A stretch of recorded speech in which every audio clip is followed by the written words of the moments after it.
தமிழ் ஒரு அனைவருக்கு வணக்கம். இன்றைக்கி என்ன பண்ண போகிறோம்னு கேட்டிங்கன்னா, காலிஃப்ளவர் கிரேவி வைக்க போகிறோம். எப்படின்னு பார்ப்போம். ஒரு சட்டியில் தண்ணி ஊற்றிடுங்க.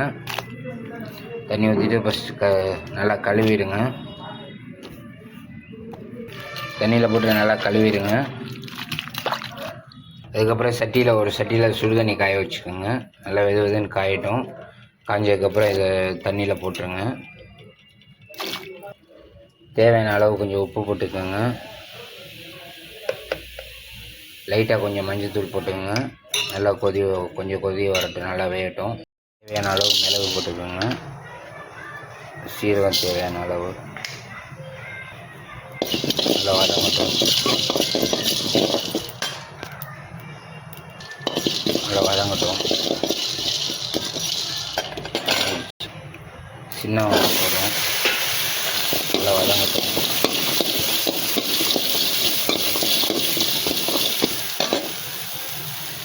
லைட்டாக கொஞ்சம் எண்ணெய் ஊற்றிக்கோங்க.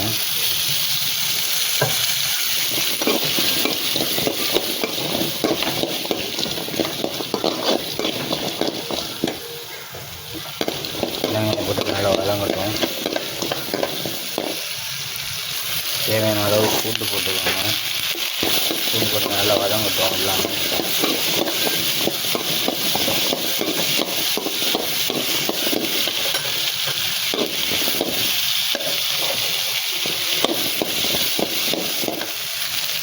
நாலு பல்லு இஞ்சி போட்டுக்கோங்க. இஞ்சி போட்டு நல்லா வதங்கட்டும். தேங்காய் போட்டுங்க. ஒரு பல்லு தேங்காய் நல்லா வதங்கட்டும். நல்லா வதங்கிடுச்சு. தக்காளி 4 தக்காளி சேர்த்துக்கோங்க. தக்காளி போட்டு நல்லா வதங்கட்டும். நல்லா தோல் நல்லா வதங்குற அளவுக்கு நல்லா வதக்கிடுங்க. தக்காளியை நல்லா வதங்கிடுச்சு.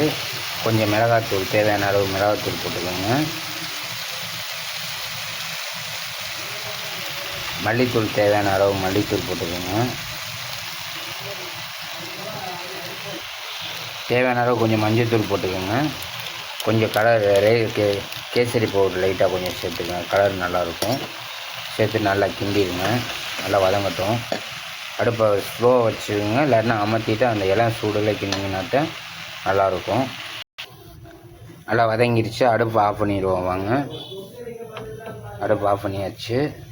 இப்போ கொஞ்சம் ஆற விட்டுருவோம். இப்போ குழம்பு தாளிப்போம். தேவையான அளவு எண்ணெய் ஊற்றிக்கோங்க. எண்ணெய் ஊற்றி நல்லா எண்ணெய் காயட்டும். எண்ணெய் நல்லா காஞ்சிடுச்சு. சோம்பு தேவையான அளவு போட்டுக்கோங்க. பட்டை 2 கிராம்பு, கிராம்பு 2 இது போட்டுக்கோங்க. நல்லா வதங்கட்டும். நல்லா சிவக்க வதங்கட்டும். நல்லா வதங்கிடுச்சு. இப்போ வெங்காயம், பெரிய வெங்காயம் 4 ஊற்றி வச்சுருக்கோம். அதை போட போகிறோம்.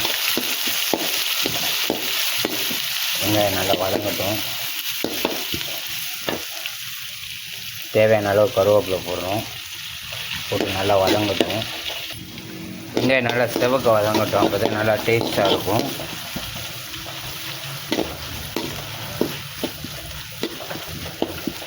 வெங்காயம் நல்லா வதங்கட்டும். வாங்க, இந்த வதக்கி வச்சுருக்கிறத அரைப்பேன். மிக்சியில் போட்டாச்சு. தேவையான அளவு தண்ணி ஊற்றிக்கோங்க. ரொம்ப தண்ணி ஊற்ற வேணாம். தேவையான அளவு தண்ணி ஊற்றி அரைச்சிக்கிடுவோம். மிக்சியில் அரைச்சாச்சு. நைஸாக அரைச்சி வச்சாச்சு. வாங்க, வெங்காயம் நல்லா வதங்கிடுச்சு. தக்காளி ஒரு 2 தக்காளி, பேருக்கு 2 தக்காளி போட்டேன்னா அதில் போட்டிருக்கோம் தக்காளி. அதனால் 2 தக்காளி சும்மா பேருக்கு போட்டுருக்கோம். போட்டு நல்லா வெங்காயம் நல்லா வதங்கிடுச்சு. பச்சை மிளகா 2-3 பச்சை மிளகா போட்டுக்கோங்க. காரத்துக்கு நல்லாயிருக்கும். போட்டு நல்லா வதங்கட்டும்.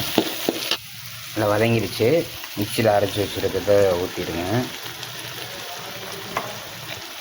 ஊற்றி நல்லா கிண்டிடுங்க. நல்லா வதங்கட்டும். ஊற்றியாச்சு. நல்லா வதங்கட்டும். ஒரு 5 நிமிஷம் நல்லா வதங்கட்டும். தேவையான அளவு தண்ணி ஊற்றிக்கோங்க. எவ்வளோ தேவையோ அந்தளவுக்கு தண்ணி ஊற்றிக்கோங்க. கிரேவி கெட்டியாக வேணாலும் கெட்டியாக வச்சுக்கலாம். கொஞ்சம் தண்ணியாக வேணாலும் தண்ணியாக வச்சுக்கலாம். இது சப்பாத்திக்கு, புரோட்டாவுக்கு, ஒயிட் சாதத்துக்கு எல்லாத்துக்குமே நல்லாயிருக்கும். ரொம்ப கெட்டியாக இருக்குது. அதனால் கொஞ்சம் தண்ணி ஊற்றிக்கிடுவோம். ஏன்னா கொதிக்க கெட்டியாகும்ல, அதனால தான் கொஞ்சம் கெட்டியாகவே இருக்குது. இருக்கட்டும், நல்லா கொதி வரட்டும், மூடியை போட்டுருவோங்க. கொதி வரட்டும், மூடியை போட்டுருவோம். ஒரு 10 நிமிஷம் நல்லா கொதிக்கட்டும், பார்ப்போம் எப்படி இருக்குன்னு.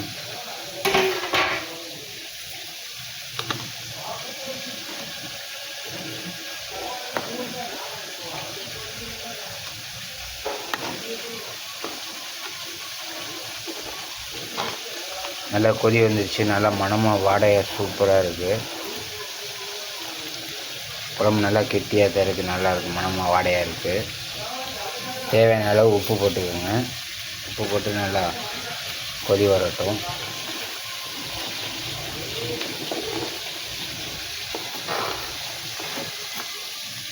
இப்போ காலிஃப்ளவர் வேக வச்சுருக்கோம்ல, நல்லா தண்ணியை வடிகட்டிட்டு எடுத்து போட்டுருங்க.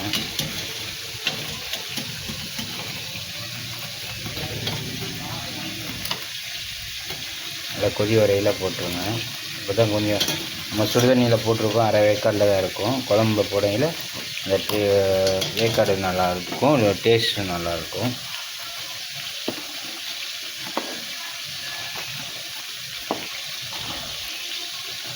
நல்லா கெட்டியாக தான் இருக்கும். குழம்பு இன்னும் நல்லா கொதிக்கணும், அப்படி தான் நல்லா டேஸ்ட்டாக இருக்கும். நல்லா கொதிக்க விடுங்க. குழம்பு ரெடி ஆயிடுச்சு. குழம்பு சூப்பராக நல்லா கலராக நல்லா அருமையாக ரெடி ஆயிடுச்சு. நம்ம சேனல் பிடிச்சிருந்தா லைக் பண்ணுங்கள், ஷேர் பண்ணுங்கள், கமெண்ட் பண்ணுங்கள். நன்றி, வணக்கம் உறவுகளே. நம்ம யூடியூப் சேனல் என்னென்னு கேட்டிங்கன்னா சரண் சிட்டுக்குருவி சேனலு. நம்ம சேனலை பிடிச்சிருந்தா லைக் பண்ணுங்கள், ஷேர் பண்ணுங்கள், கமெண்ட் பண்ணுங்கள். நன்றி, வணக்கம் உறவுகளே.